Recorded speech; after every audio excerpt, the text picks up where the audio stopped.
विराजमान है कांग्रेस पार्टी के राष्ट्रीय अध्यक्ष खड़गे साहब, उनको आमंत्रित करने से पहले मैं चाहूंगा कि एक बार आप लोग जोरदार आवाज बुलंद करें। मल्लिकार्जुन खड़गे जिंदाबाद, मल्लिकार्जुन खड़गे जिंदाबाद, मल्लिकार्जुन खड़गे जिंदाबाद, इंडिया गठबंधन जिंदाबाद, इंडिया गठबंधन जिंदाबाद, कांग्रेस पार्टी जिंदाबाद। धन्यवाद। आज के इस चुनावी सभा में उपस्थित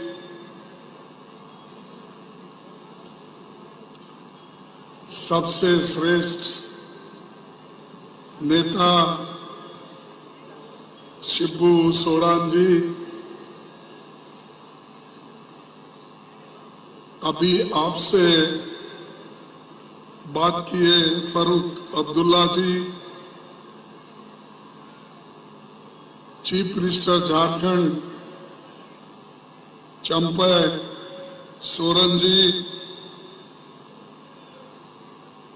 और मिसेस कल्पना सोरेन जी,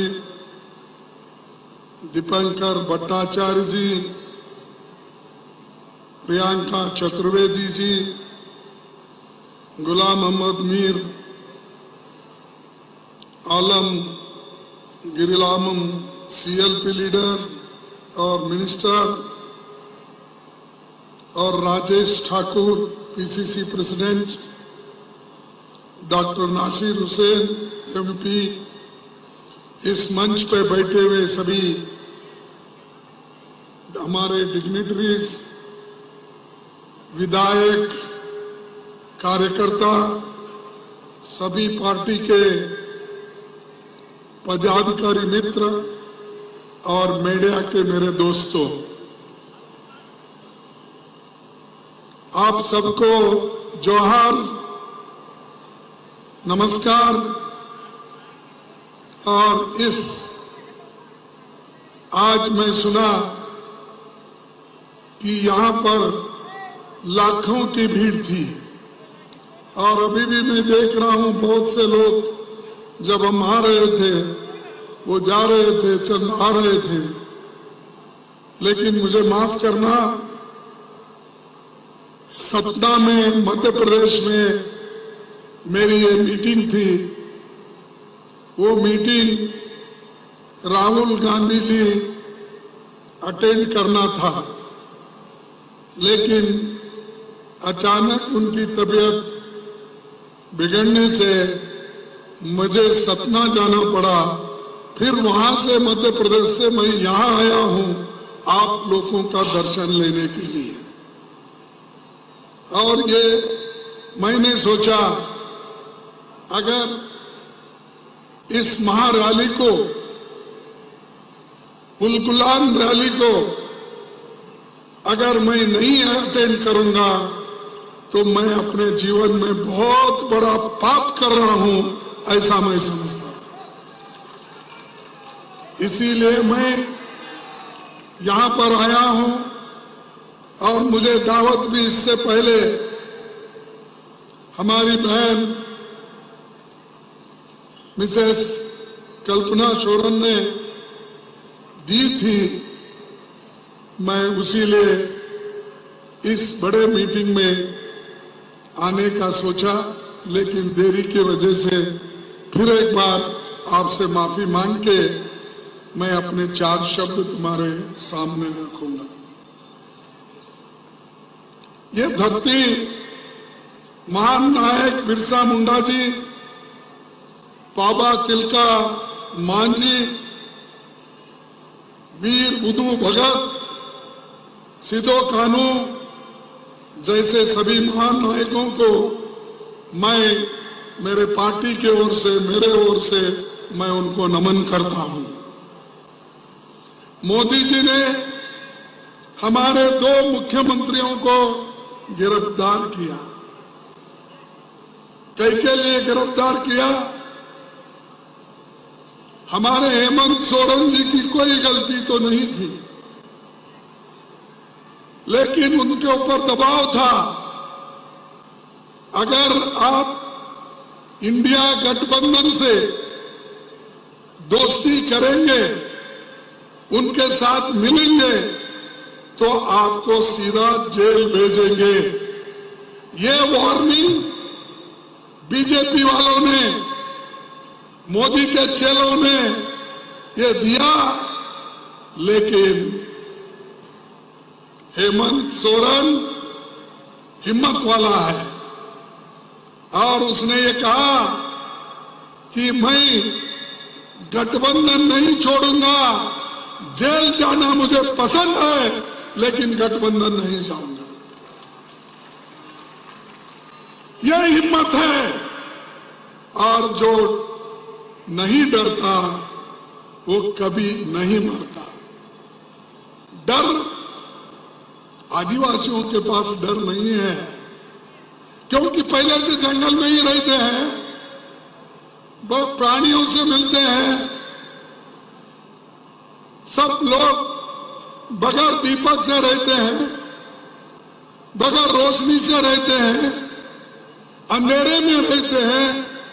अरे वो किनको भी डरते नहीं। मोदी साहब, अगर आप डराने की कोशिश करेंगे तो आप ही खत्म हो जाएंगे, लेकिन कभी आदिवासियों को आप खत्म नहीं करेंगे। हम चाहते हैं इस देश में जमहूरियत रहे, टिके, सब देश का संविधान रहे, और संविधान अगर गया तुम लोगों के पास कुछ बचने वाला नहीं है। आज इस देश में संविधान है, लोकतंत्र है, इसीलिए आपको लोग आदर से देखते हैं। आदिवासियों के घर तक क्यों आते हैं? शेड्यूल कास्ट के लोगों के घर क्यों आते हैं? गरीब लोगों के घर पे क्यों लोग उम्मीदवार फिरते हैं? इसीलिए उनके वोट के लिए।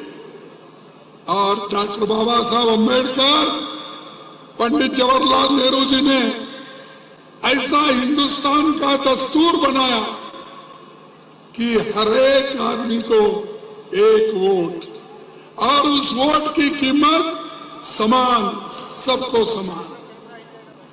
अगर ये खोलिए, आप समझिए कि आइंदा फिर आपको वोट डालने की आजादी कभी नहीं मिलेगी।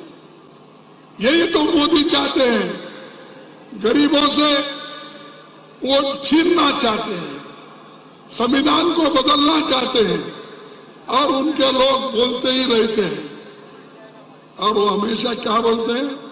इस बार 400 पार।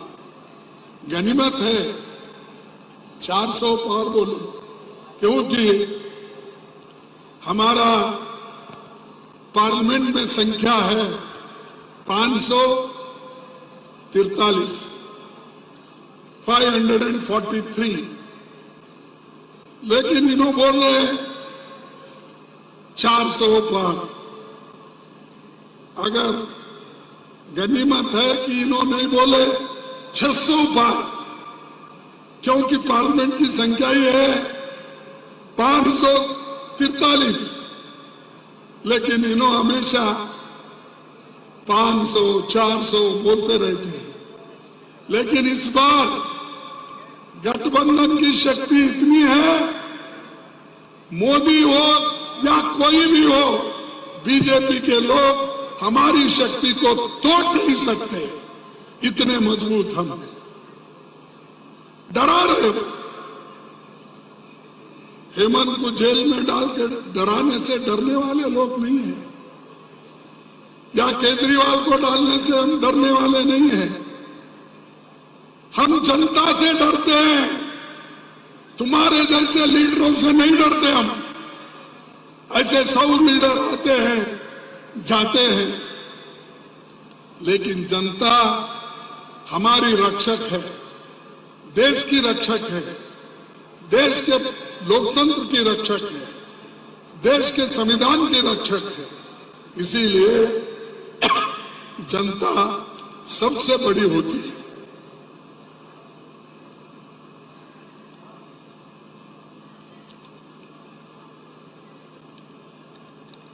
हमारे 2 मुख्यमंत्री को आज जेल में डालने से हम खत्म नहीं होने वाले हैं।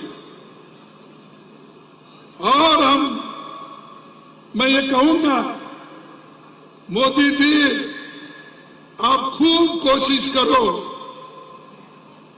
मोदी जी आप खूब कोशिश करो हमको मिट्टी में दबाने की, लेकिन हम उगते रहते हैं क्योंकि हम बीज हैं। बीज उगता रहता, आप कितना भी मिट्टी में दबाओ। वैसा मोदी या बीजेपी कितने भी कोशिश करो, आप इस देश में जिंदा रहेगा, हर पार्टी जिंदा रहेगी। ये तो जमहूरियत की खासियत है।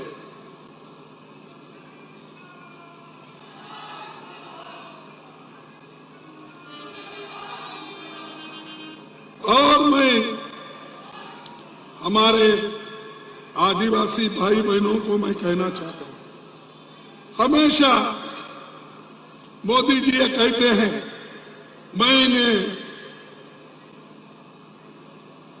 आदिवासियों को इस देश का राष्ट्रपति बनाया, मैंने शेड्यूल कास्ट के आदमी को राष्ट्रपति बनाया। अरे भाई, तुमने तो वोट के लिए बनाया है, तुम उन लोगों के कल्याण के लिए नहीं, अपने लिए बनाया, अपने वोट के खातिर बनाया, उनके कल्याण के लिए नहीं, उनके स्वाभिमान के लिए आप नहीं बनाए। उनके स्वाभिमान को तो आप ठोस लगाए। मुझे कारण आया कि आप आना पड़ेगा राम जन्मभूमि का। ठीक है, हर एक की आस्था है, हर आदमी जाता है, और मैं भी अपने पार्टी के लोगों का जिसकी आस्था है, सब लोग जा सकते हैं। लेकिन मैं पूछना चाहता हूं, आप राम मंदिर के जब उसकी प्रतिष्ठान हो रही थी, मुर्मा जी को क्यों नहीं बुलाए? इस देश की पहली महिला है, पहली वो एक आदिवासी कम्युनिटी से आती। आपको याद नहीं है? ये अपमान नहीं है? उसी तरह पार्लियामेंट भवन, उसका उद्घाटन करते वक्त भी आप मुर्मू को नहीं बुलाए। क्या ये आदिवासियों का अपमान नहीं है? आप वैसा ही कोविंद को किए, एक शेड्यूल कास्ट नेता जिसको राष्ट्रपति बनाए, उनको भी पार्लियामेंट की जो बुनियाद डालने की थी पार्लियामेंट का, उसको भी नहीं बुलाए। अरे भाई, आप कहां बुलाना वहां नहीं बुलाते, और तुम खुद ही हर जगह पूजा पाठ करते फिरते हो, बाकी के लोगों को इसलिए नहीं बुलाते, वो अछूत है, वो आदिवासी है। अगर वो अंदर आए तो इससे पहले एक बार जगजीवन राम जी को हुआ था, हिंदू यूनिवर्सिटी में उनको बुलाया था संपूर्णानंद के स्टैचू का उद्घाटन करने के लिए।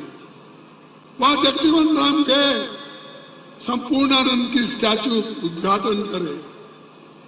पहले तो प्रोटेस्ट था, लेकिन वो करके जब बाहर निकले, फिर उसको गंगा जल से धोकर पवित्र करने के लिए उन्होंने उस स्टैचू पे दूध पानी सब डाल के क्लीन करा, क्योंकि एक अछूत ने छुआ था उसको। और ऐसे लोग हमको सिखा रहे हैं कि आप के लिए हमने इतना किया, आप कुछ नहीं किए। आपको मौका मिला, आप ना गरीबों को नौकरी दिए, ना आज जो आसमान पे जा रहे हैं कीमतें वो घटाए। और आपने क्या किया?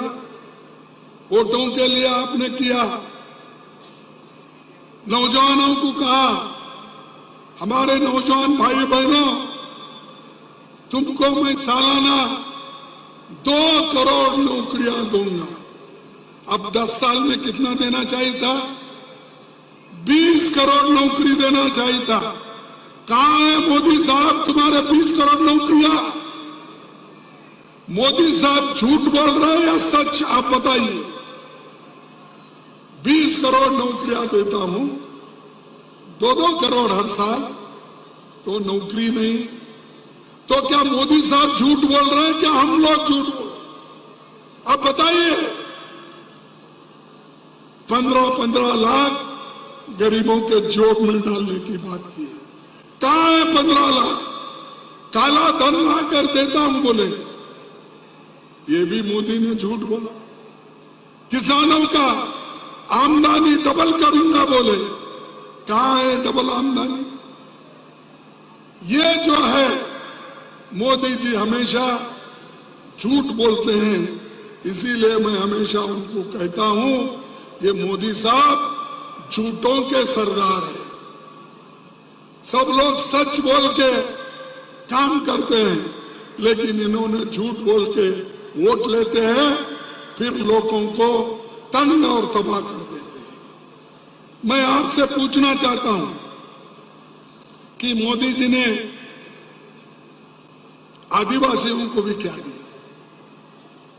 इंडिया गठबंधन सरकार,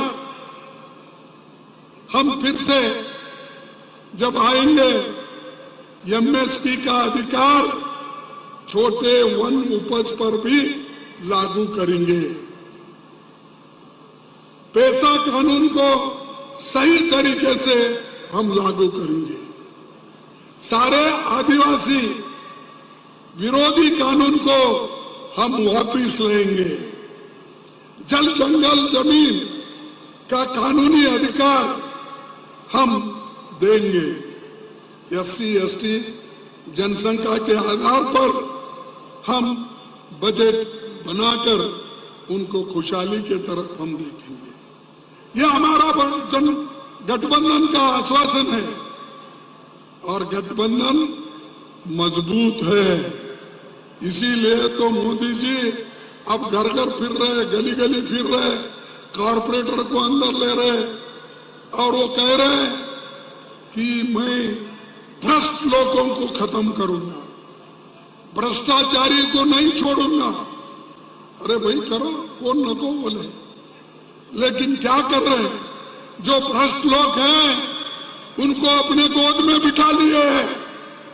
23 लोग जो उनको चंदा दिए, उनके ईडी केस निकाल दिए, सीबीआई का निकाल दिए, आईटी का निकाल दिए। एक तरफ भ्रष्ट लोगों को शिक्षा देता हूं, दूसरे तरफ भ्रष्ट लोगों को चंदा लेकर उनको धंधा भी देते हैं और ऊपर से उनको गोद में भी बिठा लेते हैं। ऐसे मोदी साहब है। लोगों को कहने के लिए तो कहते हैं, लेकिन किए क्या? ये कर रहे भ्रष्टाचारियों को आप सपोर्ट कर रहे हैं। और इसके लिए हम लोग एकजुट होकर हमको लगना है। और इसी के लिए हम अपने भाई बहनों से यही कहूंगा कि हम जो 5 न्याय, एक युवा न्याय, नारी न्याय, मजदूर न्याय, श्रम न्याय और भागीदारी, हिस्सेदारी, ये 5 न्याय, किसान न्याय, ये 5 न्याय जिसमें 5-5 और गारंटीज है। 25 गारंटी हम करके दिखाएंगे, वो सारे गरीबों के लिए है। तो भाइयों, मोदी साहब कभी कभी ये कहते हैं, मोदी साहब क्या कहते हैं, कौन सा भी अगर भाषण करते हैं और कहते हैं कि नौकरियों का उसका इसका बोलते बोलते मैं सबको मकान दूंगा, 2022 तक हर एक के सर पे छत होगा। कहाँ है भाई? अभी 50-60 लाख भी घर नहीं बने, अभी बनने में थोड़े, लेकिन बोल दिए सबके छत सर पे छत बनाएंगे। और बातों बातों में ये भी कहते हैं ये तो ट्रेलर है, मैं जो काम कर रहा हूं, मैं जो लोगों को आज सहूलतें दे रहा हूं, ये एक ट्रेलर है बोले। अगर ट्रेलर में ही इतनी दिक्कत है तो आगे पिक्चर में क्या आएगा? 1200 रुपए का सिलेंडर मिलेगा आपको, 100 रुपए में पेट्रोल मिलेगा, और 85 साल का रिकॉर्ड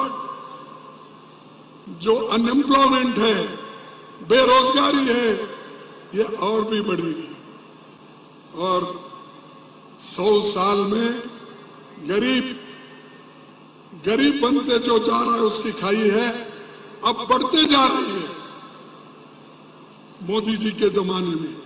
लेकिन मोदी जी हमेशा वही बात अपनी करते हैं जिसमें कुछ दम नहीं है, और मोदी की गारंटी, हर चीज को मोदी की गारंटी।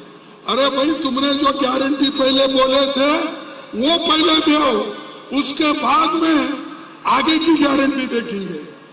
लेकिन हमारी गारंटी हमेशा लोगों के हित में है।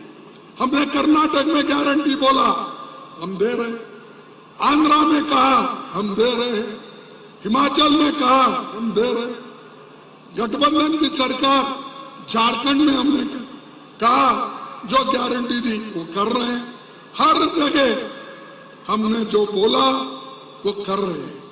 लेकिन मोदी जी जो कहते हैं वो करते नहीं, और करने का उनका मन भी नहीं है, लेकिन बातें बहुत करते हैं।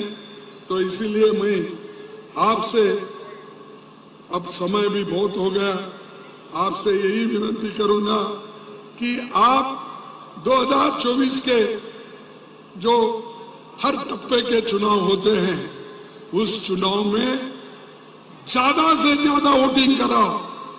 उनकी ईवीएम भी डरे, ऐसा करो। सब लोग उठ के आओ, बाहर आओ। जितना ज्यादा वोटिंग आप गठबंधन को करेंगे, उतने ज्यादा सीट हमारे आएंगे। आप डरो मत किसी से भी। एक बड़ा हथियार बाबा साहब ने संविधान के तहत आपको दिया है, जवाहरलाल नेहरू जी ने दिया है, इसको मत भूलो। अगर भूले तो तुम खुद सुसाइड कर ले जैसा है। तो मैं ज्यादा आपसे और भी बात नहीं करना चाहता, क्योंकि समय हो गया है। बहुत से लोग जा रहे हैं भी, आ रहे हैं भी। इसीलिए मैं आखिरी बात यही कहूंगा कि हमारे जो गठबंधन के लोग हैं वो मजबूत है, उनको फोड़ने की कोशिश यही करें कि हर पार्टी को बुलाकर डरा रहे, जैसा कि हेमंत सोरेन को डराया, लेकिन वो जेल जाना पसंद किए, लेकिन कभी गठबंधन छोड़ने का, गठबंधन तोड़ने का बात उन्होंने नहीं की, उसको जोड़ने की बात की। इसीलिए मैं उनको धन्यवाद देता हूं। जो आदमी लड़ते रहा है, उसके पीछे हम सब लोग हैं। सब लोग रह के हम 2024 में मोदी को हराएंगे, और मोदी देखते रहेंगे, क्योंकि वो हमेशा ये कहते रहते हैं कि मैं ऐसा ही चुन के आ रहा हूं, लोग आगे भी दे रहे। ये नहीं होने वाला। इंडिया शाइनिंग बोल के बीजेपी पहले ऐसा ही बोलती थी। इंडिया शाइनिंग 2004 में चली गई। इस बार भी मोदी जी हमेशा जो बोल रहे हैं कि 400 पार, अब ये लोग 150, 180 के आसपास है और गठबंधन इनको रोकने में कामयाब हुई है और भी होगी, इसलिए आपकी मदद की जरूरत है। इतना कहते हुए फिर एक बार मैं आपसे माफी मांगता हूं, क्योंकि मैं देर से आया, इसीलिए मैं आपसे माफी मांग के अपनी शब्द को खत्म करता हूं। जय हिंद, जय कांग्रेस, जय हिंद। अरे बोलो यारो, इतनी ताकत लगाओ, झारखंड के लोगों में इतनी ताकत है। ये देखिए 92 इयर्स, 99 इयर्स हमारे गुरुजी बैठे हैं, उनमें ताकत है, आप में क्यों ताकत है? जय हिंद, जय हिंद, जय हिंद, जय झारखंड, जय झारखंड, जय झारखंड, जय झारखंड। सबको धन्यवाद, नमस्कार। मंच पे बैठे हुए सभी सम्मान